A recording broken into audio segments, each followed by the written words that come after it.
اي اغراض ماليه. اهم حاجه هي الخدمه العامه لصالح الفئات البسيطه اللي هي حقها مهدر، اللي هي حقها مسلوب، مفيش اي حد عارف يجيب لهم حقوقهم.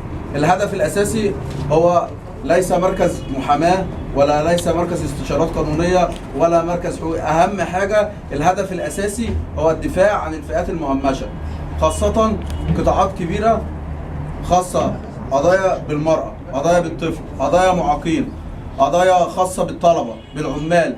في فئات كتيره محتاجه اللي يقف جنبها ويساعدها. فاحنا دورنا ان شاء الله ان احنا اي قضيه خاصه باي فئه من الفئات البسيطه اللي محتاجه، كل الفئات دي احنا هنقف جنبها. بجانب في ان شاء الله قسم للوحده البحثيه، ده من خلاله هنعد مشروعات قوانين ان هي تساعد مجلس النواب ان احنا نقول مقترحاتنا ونقول ايه المميزات والعيوب في القوانين كرأي استشاري. يعني هيكون لنا دور من خلال القوانين، نشوف هنعمل ابحاث قانونيه ونشوف ايه القوانين اللي محتاجه تعديلات ونعدلها، نقدم مقترحات ونضيفها نعرضها على الساده النواب، وان شاء الله من خلال مناقشتهم لمشاريع القوانين ياخدوها في الاعتبار.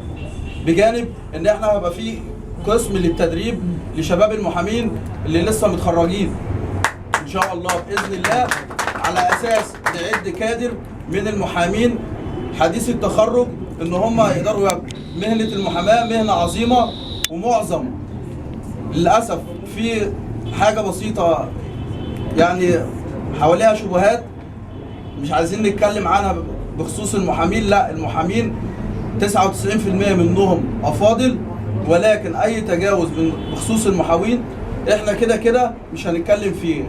اهم حاجه ان احنا المحامين كلهم يبقوا ايد واحده، وان شاء الله تبقى نقابه محامين الجيزه بقياده سياده النقيب، وان شاء الله بمجهود سياده المستشار ابو النجا المحرزي ان شاء الله نقدر نتكاتف على اساس تبقى نقابه قويه خصوصا الجيزه، وان شاء الله نقابه المحامين كلها، ويعملوا حاجه للمحامين ككل وتفيدنا كلنا.